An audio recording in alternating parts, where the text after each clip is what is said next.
ఇచ్చి పుచ్చుకున్న వెచ్చని తాంబూలం అది ముద్దుగా మారి బుగ్గన చేరిన పుష్యమి నక్షత్రం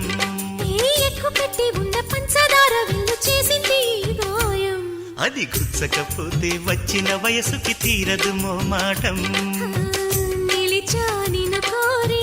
రసమయ రహదారి శుభమే సుకుమారి సొగసుకి ప్రతిసారి మదిలో